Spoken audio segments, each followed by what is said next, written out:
E aí, gurizada, vamos fazer aquela revisão esperta para a prova da ordem, né? Aqueles pontos que a gente realmente está acreditando que vai cair na prova, e eu vou me permitir ser ousado aqui. Teve uma matéria que já caiu muito na nossa prova e ultimamente não vem caindo. Eu vou apostar nessa matéria na nossa revisão para cair lá no dia da nossa prova, que já está chegando. Logo a gente vai estar enfrentando, né, cara a cara a FGV. Tá? E que matéria é essa? Suspensão, extinção e exclusão do crédito tributário. Tá? Eu quero que vocês fixem bem, né, essas causas, porque foi a matéria historicamente que até hoje mais caiu na nossa prova e no período que a gente pode chamar de pós-pandemia não vem caindo. Né? Não vem caindo tanto, então eu quero que vocês entendam e eu tô apostando que vai cair. Como vocês bem sabem, já viram comigo em aula, tá? Suspensão da exigibilidade do crédito tributário a gente vai aprender com essa moça linda aqui, né? Que é essa moça? Gisele Bündchen, né? Tá aqui, igualzinho a ela, perfeito, desenhado no quadro. Por quê, né? Gisele Bündchen é muito alta e muito magra, então sempre tive na dúvida qual era o tamanho da roupa dela. Cheguei à conclusão que ela usa PP. Não sabia se era GG ou PP, cheguei à conclusão que era PP. Então, a Gisele Bündchen, ela utiliza um modelito, cuidado que é com um PP, modelito PP, magrinha, tudo, alta, modelito PP. Aqui estão as 6 causas de suspensão da exigibilidade do crédito tributário. Tá? Essas 6 causas estão previstas no artigo 151 do CTN. Vamos dar uma revisada, vamos passar, né, um pouquinho por cada uma delas. Moratória. Moratória, gurizada. Moratória é a concessão de um novo prazo para pagamento do tributo. Então, o sujeito tinha que pagar no dia 15, vem o ente público e concede um novo prazo para o sujeito pagar esse tributo. Não precisa pagar dia 15, paga dia 25. Notem, eu já falei, o ente público concede um novo prazo, significa que é uma liberalidade do ente público. Ele não é obrigado. Aqui nós temos um benefício. Que ao invés do sujeito passivo ter que recolher no dia 15, ele vai recolher no dia 25. Então, eu não tenho direito adquirido.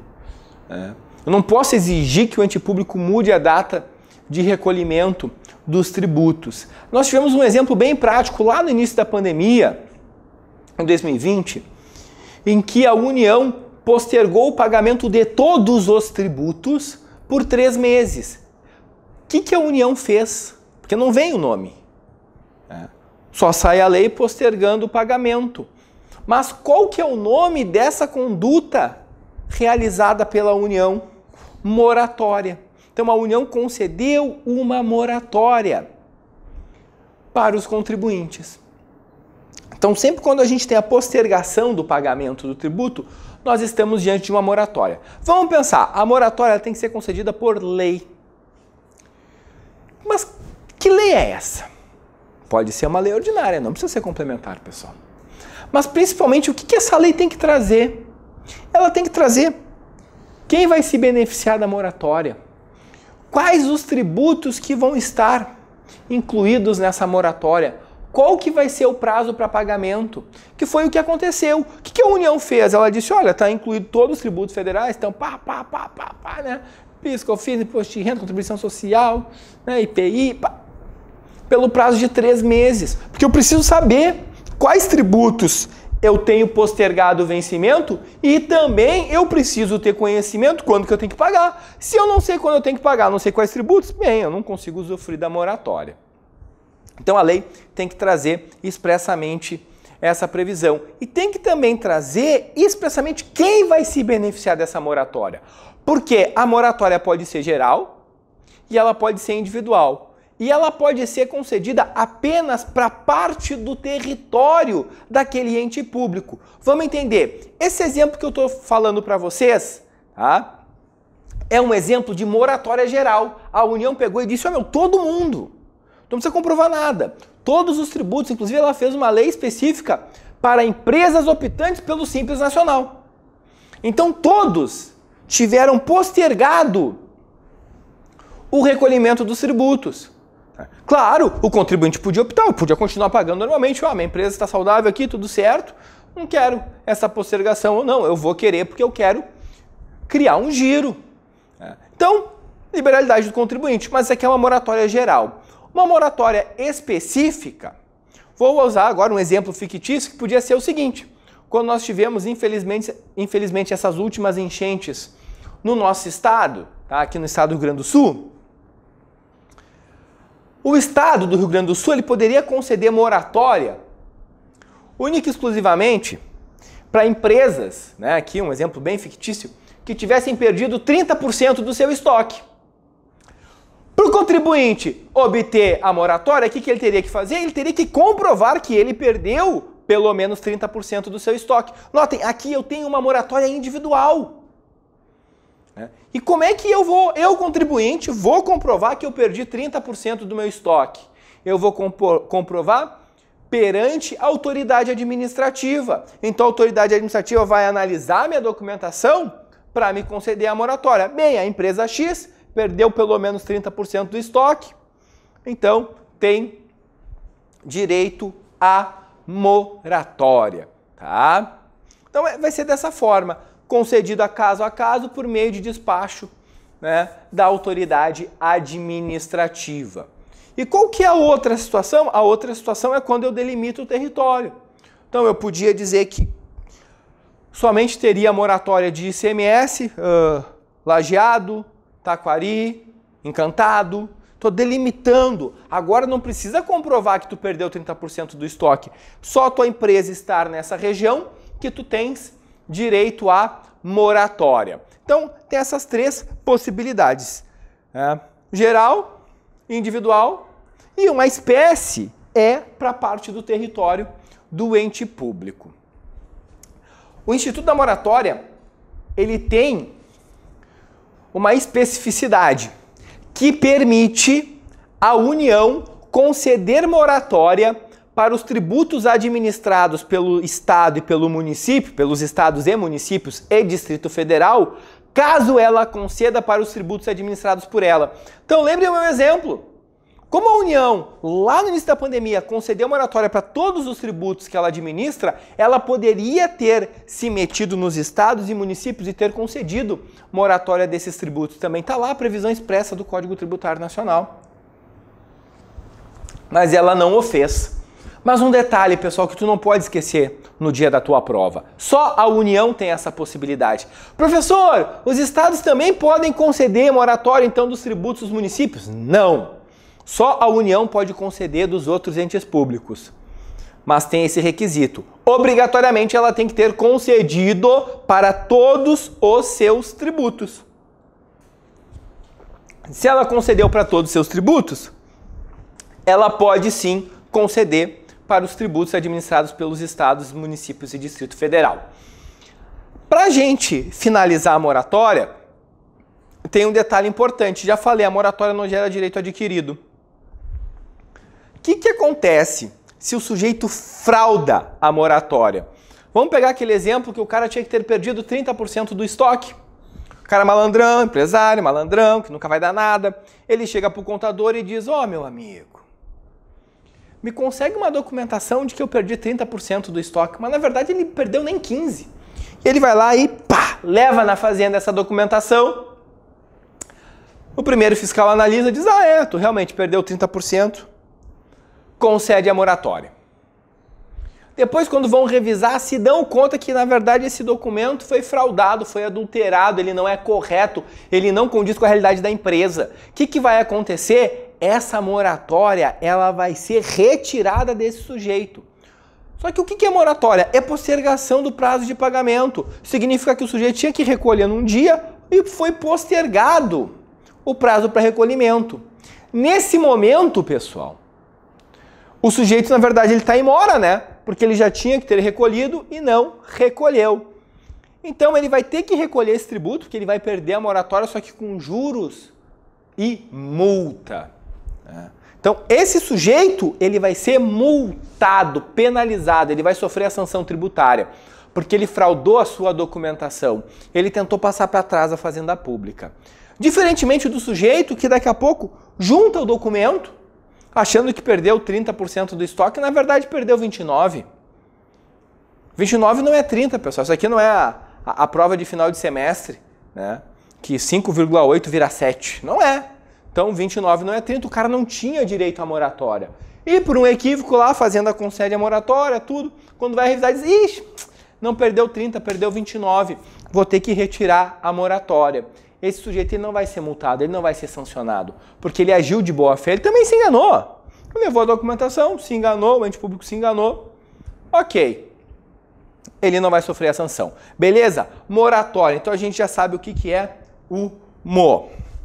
O D é depósito do montante integral.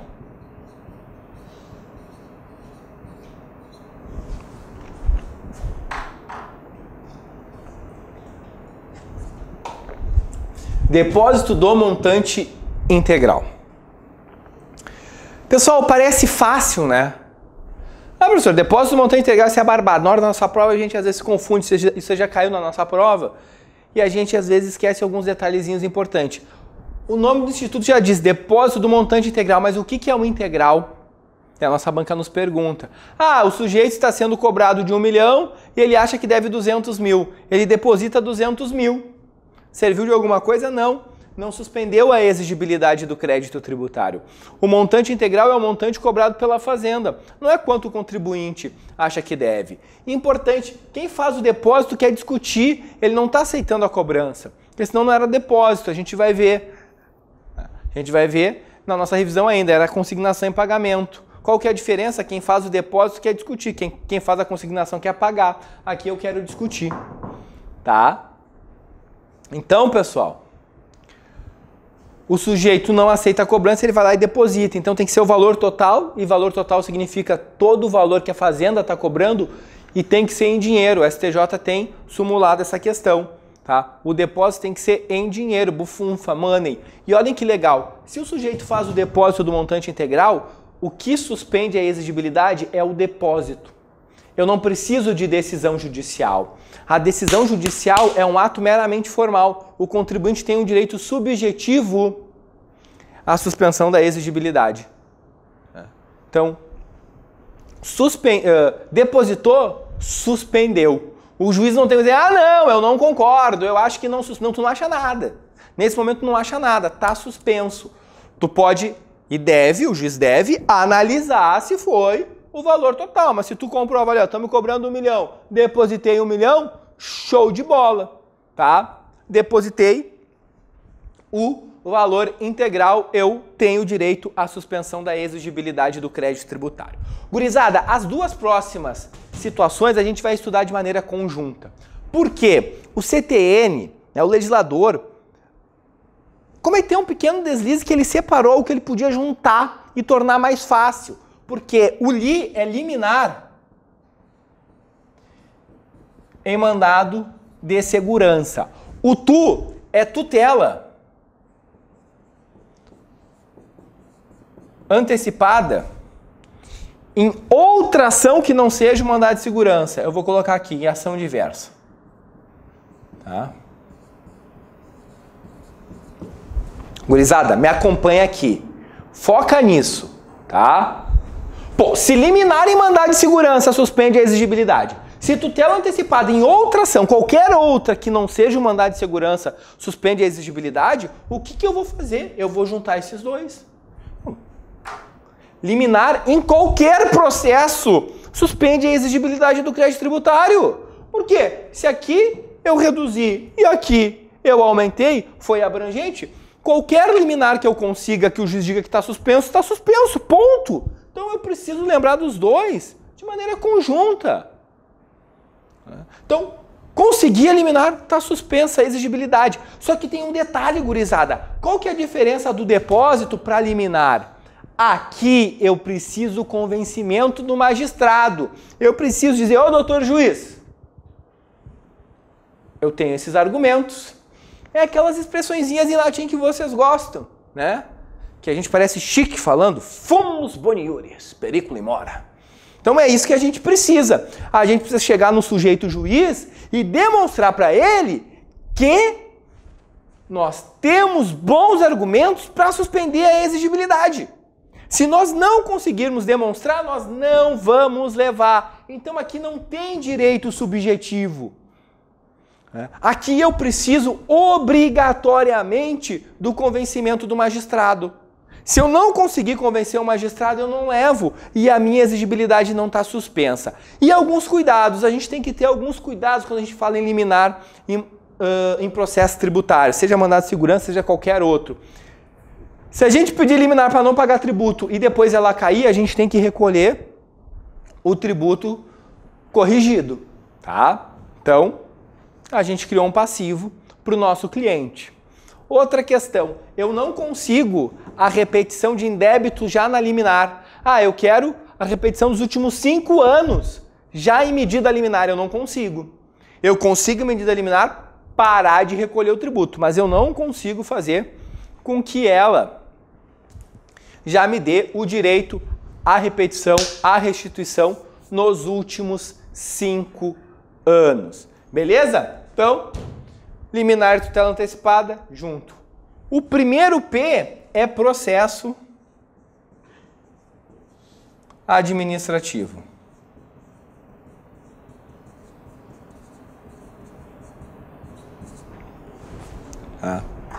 Processo administrativo. Durante o processo administrativo, vocês sabem, uma das particularidades do direito tributário é que ele tem um processo administrativo, não é só judicial. Enquanto estiver rolando esse processo administrativo, vamos lá, o sujeito foi notificado, impugnou a notificação. O que vai acontecer? Nesse período está suspensa a exigibilidade do crédito tributário. Então, durante o processo administrativo, está suspensa a exigibilidade do crédito tributário. Tá, gurizada? Então, podemos discutir tranquilamente. E o último P, parcelamento.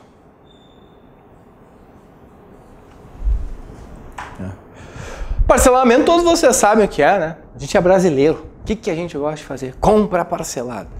Basicamente é uma coisa que só tem no nosso país, né? E a gente gosta, a gente curte.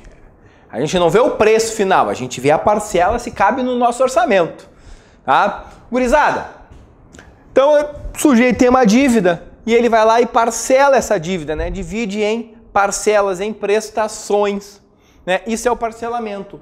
Enquanto tiver parcelado, está suspensa a exigibilidade do crédito tributário. Tem alguns detalhes. O ente público é obrigado a conceder parcelamento? Não, não é obrigado a conceder parcelamento. É uma liberalidade do ente público. Concedeu, o sujeito passivo, ele tem que respeitar o que está previsto em lei. Ele tem que respeitar a previsão legal. Eu quero mais parcelas, eu quero critérios diferenciados. Cara, não dá, velho. Não dá. Porque ele nem precisava estar te dando o parcelamento, ele já está concedendo. Então, tem que respeitar a previsão contida na legislação. E, além disso, muito importante, qual que é a diferença do parcelamento para a moratória? Na moratória, eu não tenho a correção do débito. Aqui eu tenho, porque aqui eu não tinha atrasado, aqui eu já atrasei. Então, no parcelamento eu já atrasei. Eu estou em débito com a Fazenda Pública. Então, eu vou lá e parcelo, mas o débito ele vai sendo corrigido. Tá, pessoal? Aqui estão as 6 causas de suspensão da exigibilidade. E vocês devem estar pensando, tá, professor, eu não lembro lá da nossa aula. E aí? Suspendeu a tal da exigibilidade do crédito tributário. O que aconteceu? Aconteceu que daí o sujeito que suspendeu a exigibilidade, ele tem direito à certidão positiva com efeito negativa. ele consegue levantar o protesto, porque hoje a Fazenda Pública protesta a dívida. É algo que causa um transtorno no dia a dia da empresa.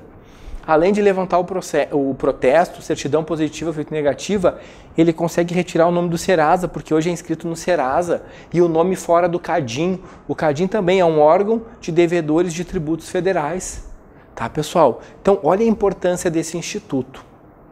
Tá? Então, por isso que ele cai de maneira demasiada na nossa prova, por mais que ele não venha caindo, mas é a minha aposta, né? Um dos institutos que vai cair na tua prova. Tá, gurizada? Assim, ele faz parte do dia a dia da advocacia. Quem trabalha com tributário, que é o meu caso, diariamente está pedindo para o juiz suspensão da exigibilidade, Beleza? Então aqui, nós temos as causas de suspensão. Vou desenhar uma outra pessoa aqui, tá?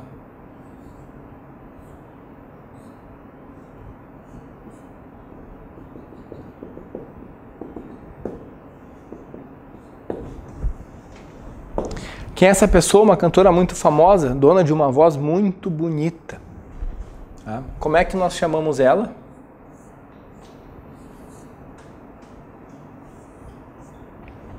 Isa. Só que vocês já notaram, a gente é muito estiloso. Então, o nosso modelito é com U, a nossa Isa é com A. Aqui, nós temos as causas de exclusão do crédito tributário. Porque eu vou ensinar os dois macetes e no meio vão as causas de extinção. Então, suspensão, modelito PP, exclusão, ISA. Né? ISA, primeiro, isenção. Isenção caiu na tua última prova. Caiu na última prova. A gente vai ver quando a gente estiver respondendo as questões na revisão da última prova. Caiu junto com uma questão de cobrança de IPTU por decreto, né? De a gente conseguir corrigir, que o prefeito podia corrigir por decreto, mas ele não podia conceder uma isenção. Por que não pode conceder isenção, gurizada? Porque para eu conceder isenção preciso de lei. Tá? Somente a lei pode conceder isenção. Então dizia isso, a gente vai estudar, né, de maneira mais pormenorizada na hora de corrigir a nossa prova. Mas dizia, olha, ele alterou, né, a base de cálculo do IPTU de acordo com os índices legais, por meio de decreto, pode, e concedeu uma isenção, e aí deu ruim, não pode. Tá? Aí tu ultrapassou o teu limite. Tá bem, pessoal? Então, isenção é só por lei. O que é isenção? Nada mais é que a retirada da cobrança do tributo. Agora o sujeito não precisa mais pagar. Tá? Deu sorte, não precisa pagar. Ele é isento. É um ato infraconstitucional, então ele não está previsto na Constituição, ele está previsto, como eu já falei, na lei. O ente público cria os critérios para isenção e a isenção ela não gera direito adquirido, é uma liberalidade do ente público.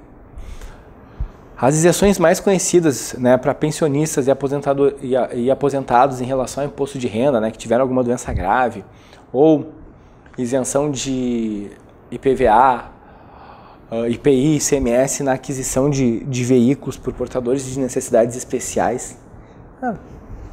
Se o governo quiser tirar, ele tira. Só tirar. Ah, professor, que absurdo. Olha, é um benefício. Se é um benefício, ele pode ser retirado. Tá bem? Então, a isenção concedida por lei é um benefício, não gera direito adquirido. Tem duas exceções. Quando ela é concedida por prazo determinado. Então, o ente público podia só ficar quieto, só conceder a isenção. O que ele faz? Ele vai lá e determina o prazo da concessão da isenção. Ele vai lá e diz, olha, a isenção X ela vai ser concedida por 2 anos. Daí tem que respeitar. Ou, se nós temos o que nós chamamos de isenção condicionada, é aquela que, para que o sujeito possa usufruir, ele tem que respeitar determinadas condições. Se ele tem que respeitar, né? Muitas vezes ele se estruturou para aquilo. Então também eu tenho que respeitar essa questão envolvendo as condições que o sujeito teve que fazer para obter a isenção. Beleza? Qual que é a outra causa de exclusão do crédito tributário? Anistia.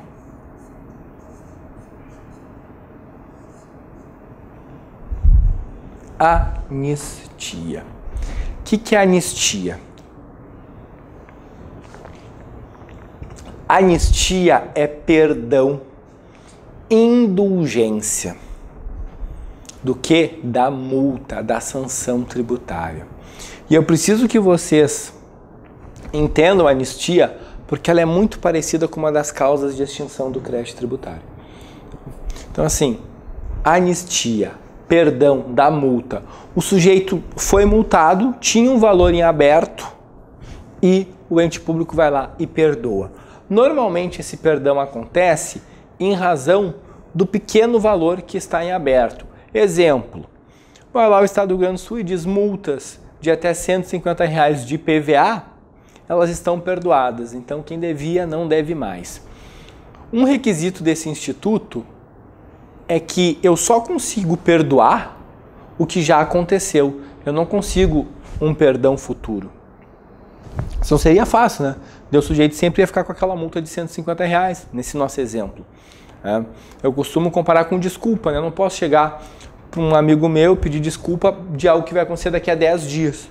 Ele vai dizer, mas daqui a 10 dias eu vou bater no teu carro. Ele, tá, mas é só tu não bater no meu carro. Não vou te desculpar, porque é só tu não bater. Então a gente tem que ter esse cuidado, tá? Somente de algo que já aconteceu, algo futuro, tá fora. Né? Eu não consigo ficar perdoando o futuro, eu consigo sim perdoar o passado. E o que vocês precisam entender, que causa de exclusão do crédito tributário, a anistia, ela é o perdão da multa, da sanção, não é do tributo, gurizada. Tá? Então foquem nisso. A anistia é perdão da multa, da sanção. Então a gente viu o quê? Nós vimos nos dois polos causas de suspensão, causas de exclusão. O que é o efeito da exclusão? É fulminar, terminar o crédito tributário, né? Não tem mais a dívida, acabou. A dívida não existe mais, então tanto na isenção como na anistia se fulmina o crédito tributário. É a mesma situação que vai acontecer nas causas de extinção. O efeito da extinção e da exclusão é o mesmo, mas o legislador ele resolveu separar em extinção e exclusão. O que isso ocasiona para nós? Só uma pequena complicação, porque já caiu na nossa prova o questionamento. A causa X e a causa Y, respectivamente. É causa de suspensão e extinção, extinção e exclusão, suspensão e exclusão. Então, a gente tem que ter esse cuidado. A gente tem que saber as causas para que a gente consiga responder. Então, nós temos dois macetes, o de suspensão e o de exclusão. Tá? Por eliminação, nós vamos para causas de extinção. A primeira causa, e a mais conhecida de extinção de qualquer obrigação, ela é o pagamento. Então, o que acontece?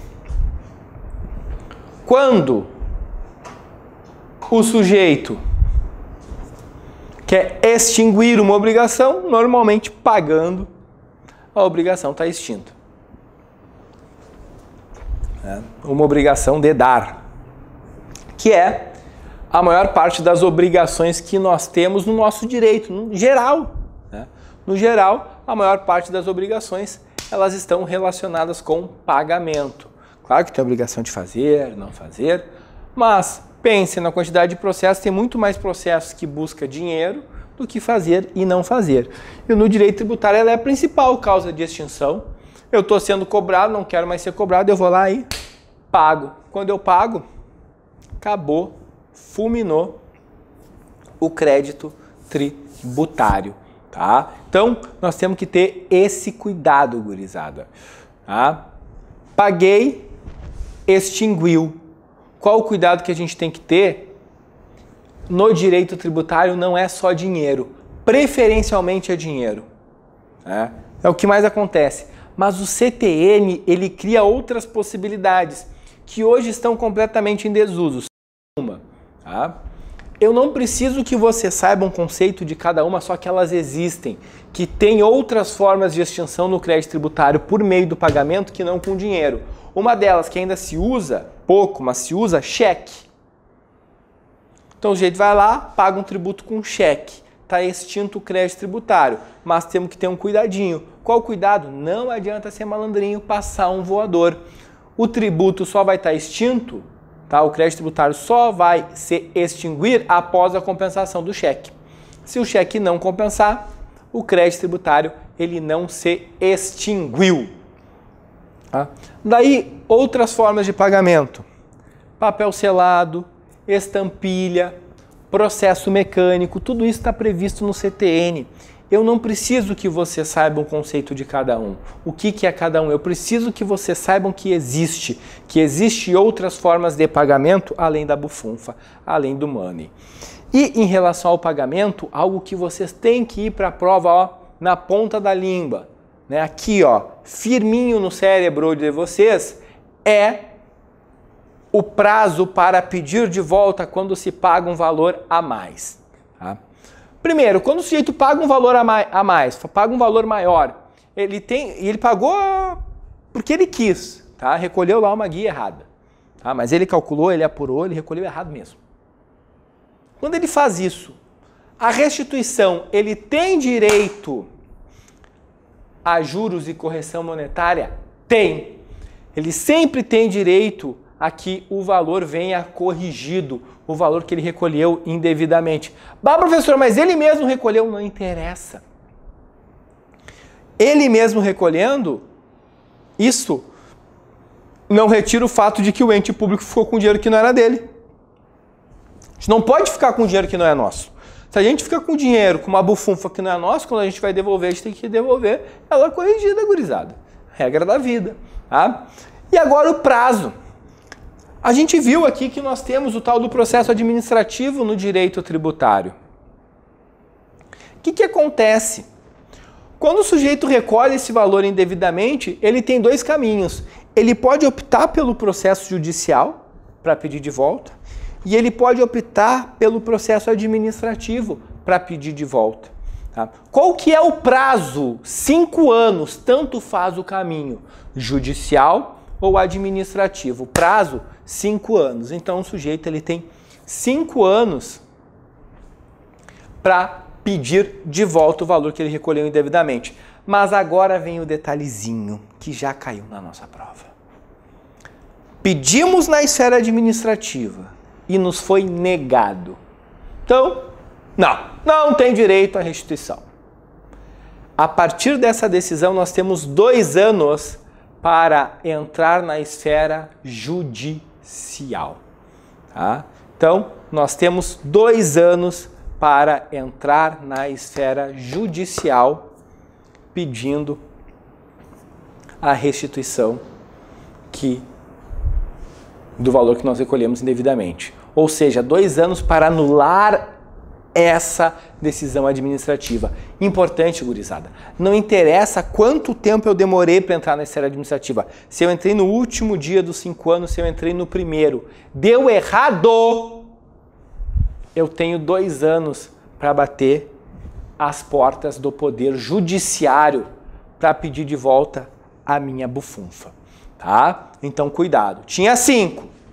Podia ir para qualquer lado. Optei pela esfera administrativa para aumentar minha chance. É uma chance a mais. Não levei, tenho 2 anos na esfera judicial. Beleza? Então, pagamento. Tá?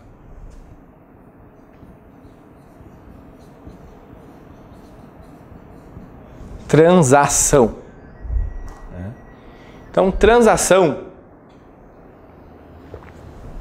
é um negócio jurídico que perfaz concessões mútuas.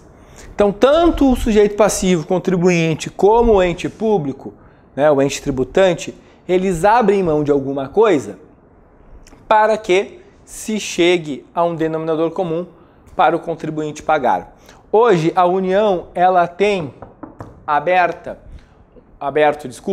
um programa de transação. Então, a União, ela permite a transação. Por muitos anos, isso aqui era só uma disposição contida no CTN,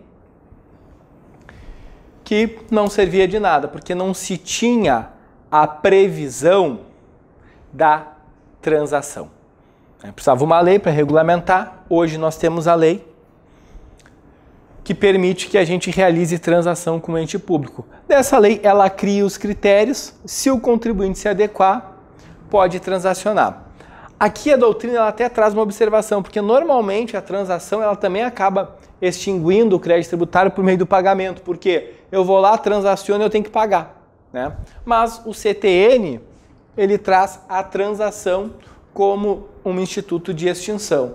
Tá? Para ficar bem claro, o sujeito deve 500 mil lá para o ente público, é uma prerrogativa do ente público executar e cobrar à vista. O que ele faz? Ele diz assim, eu vou te dar um desconto e vou te parcelar esse valor. Em contraprestação, o que o sujeito passivo, o contribuinte faz? Ele diz, olha, eu não vou discutir então, eu não vou embargar a execução, não vou entrar com ação anulatória, então eu abro mão de qualquer tipo de defesa e tu abre mão de uma parte do valor e ainda de receber à vista. Notem, ambos estão abrindo mão de alguma coisa. Aqui nós temos concessões mútuas, nós temos concessões dos dois lados. Tá bem, pessoal? Então isso é a transação. Próximo instituto de extinção, compensação, tá? Então, compensação. O sujeito vai lá e ele vai compensar. O que significa compensação? Todos vocês sabem, né? Olha, eu tenho um crédito e um débito. Então, o pré-requisito é que nos dois polos eu tenha credor e devedor e que eles sejam igualitários. Isso é óbvio, professor. Não é. Eu canso de cliente me perguntar no escritório, doutor, eu tenho um crédito de PIS e COFINS, eu posso compensar com ICMS? Não pode. Um é federal, outro é estadual.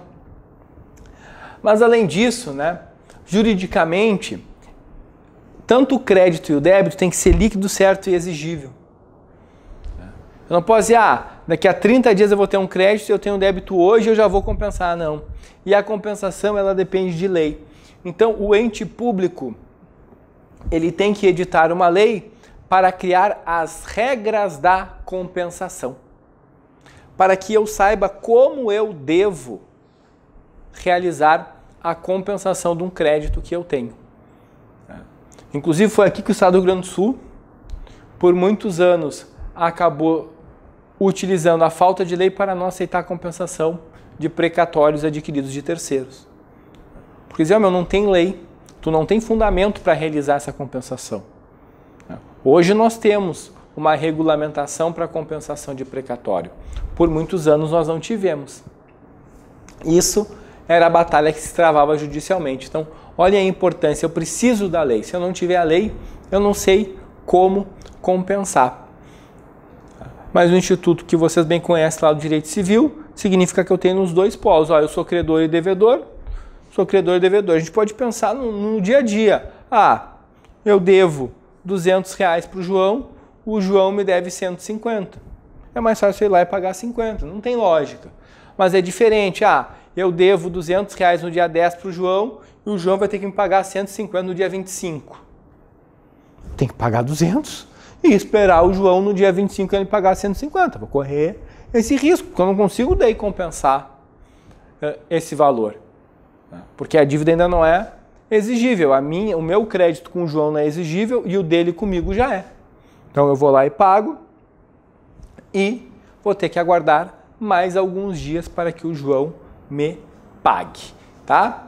Então aqui tivemos a compensação. Remissão.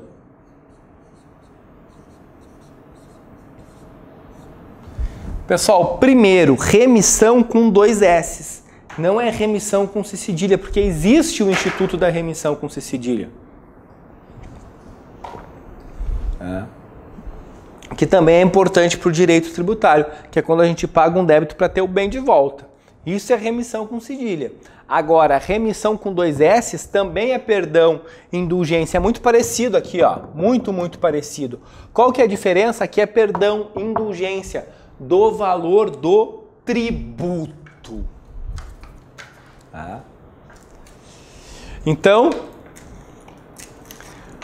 o sujeito ele tem um tributo que ele deixou de recolher e o ente público vai lá, cria uma lei concedendo remissão para ele, dizendo, olha só, não precisa mais pagar esse tributo, esse débito. Acabou. Tá? De novo, da mesma forma que na anistia, na remissão, como é perdão e indulgência, o requisito do Instituto é que eu já tenho um débito. Não pode ser um débito futuro, tem que ser um débito passado. Né? Não tem como eu desculpar algo, perdoar algo do futuro, que eu não sei se vai acontecer. Então, o sujeito tem um débito de ICMS de R$200, vai lá, o ente público, e cria uma lei concedendo a remissão de débitos de ICMS de até R$200. Tá bom. Acabou, finalizou. Tá? Não temos mais aquele débito, tá extinto o crédito tributário. Olha que eu falei extinto. Se fosse uma multa, fosse anistia, o crédito tributário estava excluído, exclusão. Aqui, extinção. Tá? Então, essas são as diferenças. Né? Então, a remissão ela pode ser concedida em razão de um valor pequeno de um débito tributário, pode ser concedida em razão de uma hipossuficiência de parte do território, pode ser concedida só para parte do território do ente público. Né? Então, o ente público ele tem várias causas nas quais ele pode se basear para conceder a remissão. Consignação em pagamento.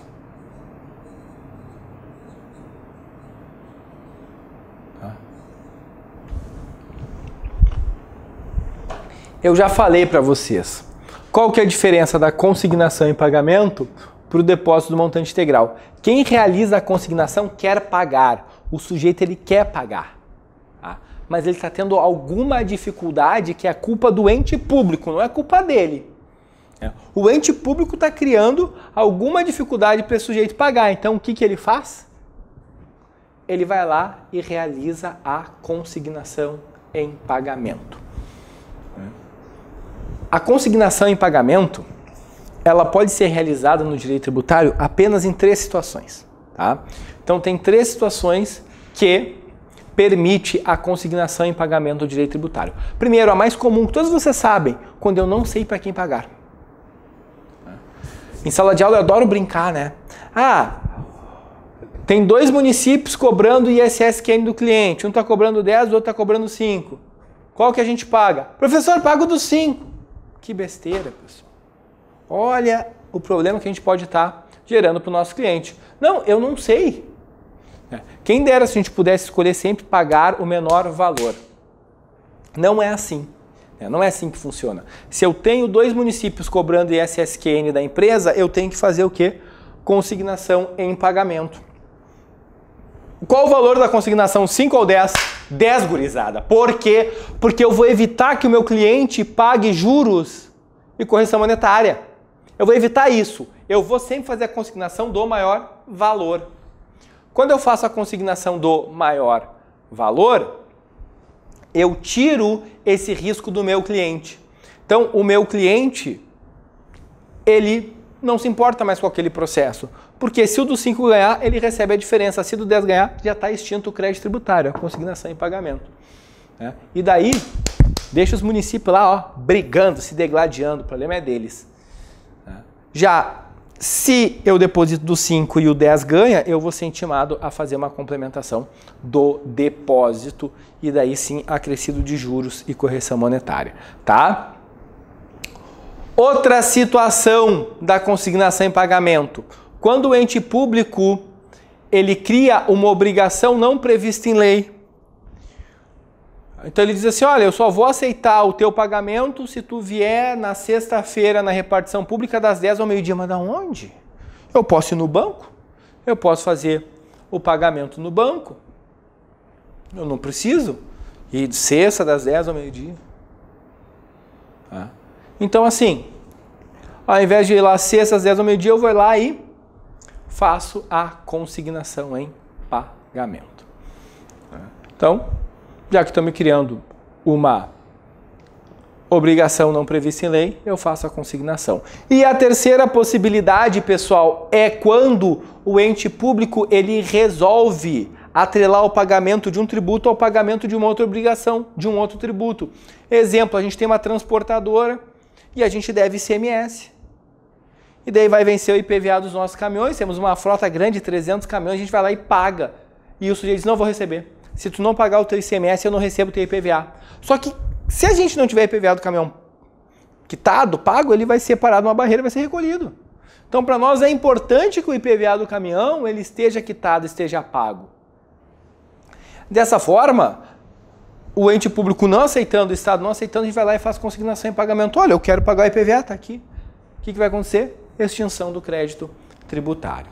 Tá? Pessoal, vamos ver agora dois institutos bem conhecidos de vocês. Decadência e prescrição.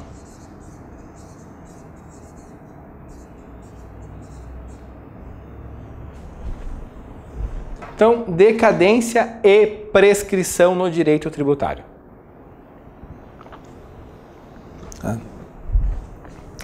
No direito tributário é mais simples do que no direito civil.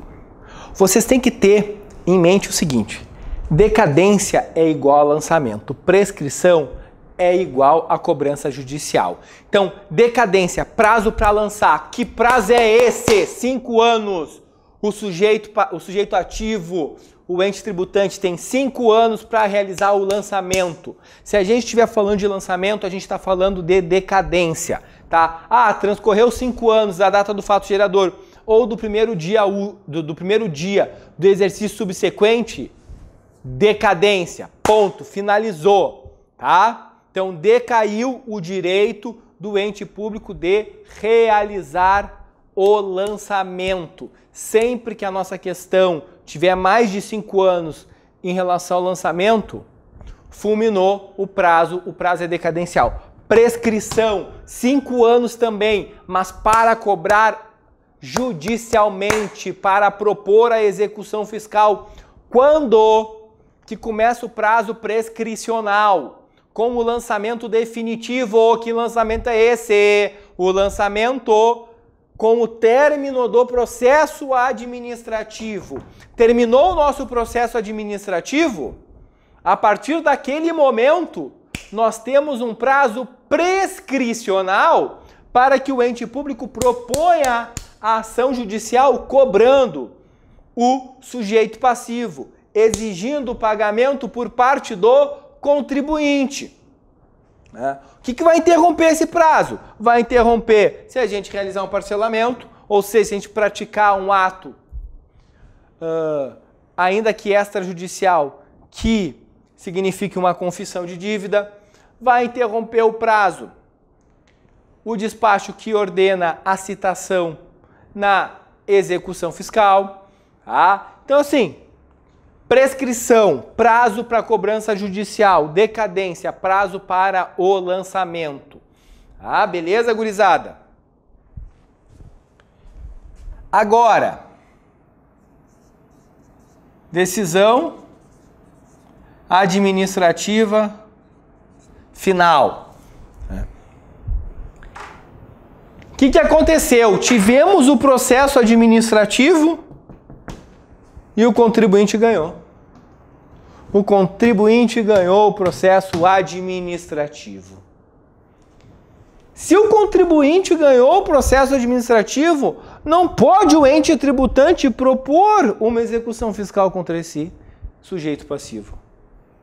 Se na própria esfera administrativa foi dito para esse contribuinte que ele estava certo, não pode posteriormente, na esfera judicial, o ente público querer vir cobrar a bufunfa. Não dá. Tá? Então terminou o processo administrativo, o contribuinte ganhou, está extinto o crédito tributário. Então, importante, aqui é decisão administrativa final favorável ao contribuinte. Se ela for desfavorável, óbvio que vai ser levado ao judiciário, seja por meio de uma execução fiscal, uma anulatória, enfim. Aqui é quando o contribuinte ele teve êxito, ele ganhou, finalizou, não tem mais o que ser feito na esfera administrativa. Se ele ganha lá, não pode o ente público cobrar cá, ou seja, cobrar no processo judicial. Tá, pessoal? Agora, decisão judicial com trânsito em julgado. Decisão judicial com trânsito em julgado. Então, aquela que transitou em julgado. O que é isso? É aquela decisão judicial final. Acabou. Não tem mais o que ser feito. Se finalizou, acabou, não tem mais o que ser feito, o contribuinte, se ele saiu vencedor, em juízo, tá extinto o crédito tributário.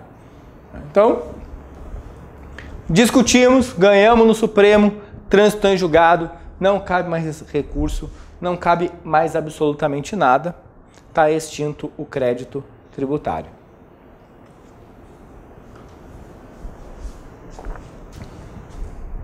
Próxima. Pagamento antecipado e homologação, tá?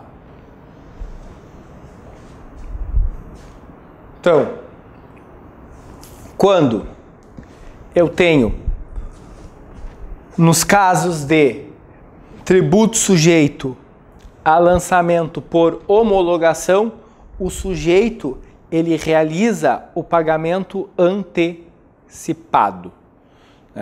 Se o sujeito ele vai lá e ele paga antecipadamente, nós dizemos que aqui está extinto o crédito tributário sob posterior homologação. Daí o ente público vai lá e homologa o pagamento realizado pelo contribuinte. Se homologou o pagamento realizado pelo contribuinte, está extinto o crédito tributário, tá? Então, homologação do pagamento que foi realizado antecipadamente.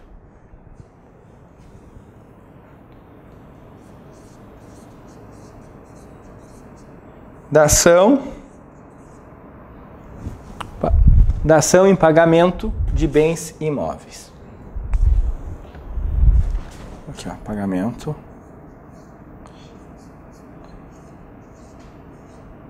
Tá? Dação em pagamento de bens imóveis. Olha só, o CTN ele já está restringindo. Ele está dizendo, olha, tem que ser bens imóveis. Não pode ser bens móveis. Significa que o sujeito tem uma dívida e ele vai lá e dá um imóvel para a Fazenda Pública para quitar aquela dívida. Ele vai lá e extingue o crédito tributário por meio de um bem imóvel. Então, pessoal, de acordo com o Código Tributário Nacional, somente o bem imóvel é passível de extinção do crédito tributário. Mas depende de lei. Então tem que ter uma lei estipulando, prevendo essa possibilidade. Tá? Se não tiver lei, não é um direito subjetivo do contribuinte. E a lei, obviamente, ela cria critérios e ela permite com que a Fazenda Pública opte por aceitar ou não, que ela faça uma avaliação do imóvel. Não é o que o condomínio vai lá, qualquer imóvel aí, sabe, aqueles imóveis na Lua, lá em Marte, tá? Não funciona dessa forma, tá? Tem que ter lei, a Fazenda Pública ela vai avaliar, vai verificar se é do interesse dela aceitar esse imóvel. Então, última causa de extinção do crédito tributário, conversão do depósito em renda. O que é isso, pessoal? O que é conversão do depósito em renda? Conversão do depósito em renda nada mais é do que a gente fez o depósito, nós discutimos, a gente queria brigar, a gente queria litigar, mas nós perdemos, infelizmente. Se nós perdemos, o que vai acontecer? O ente público ele vai levantar aquele valor. Aquele valor vai ser disponibilizado para o ente público. Isso é conversão do depósito em renda. Lembra, a gente depositou o valor integral, o valor total. Então, quando se libera esse valor para o ente público, está extinto o crédito tributário, porque ele está com 100% do valor. Como eu tinha o depósito integral, liberou o depósito, converteu o depósito em renda para o ente público, está extinto o crédito tributário. Beleza, gurizada? Então aqui, 6 causas de suspensão, 12 causas de extinção, 2 causas de exclusão, totalizando 20 causas. Agora vocês estão afiados para encarar a FGV de frente, tá? Essa é a minha aposta para a nossa prova, tá? Bons estudos, façam exercícios, tirem dúvidas com a gente, estamos inteiramente à disposição na torcida para que a gente consiga passar por essa etapa tão importante que é a obtenção da nossa carteirinha. Valeu, pessoal! Ótima prova!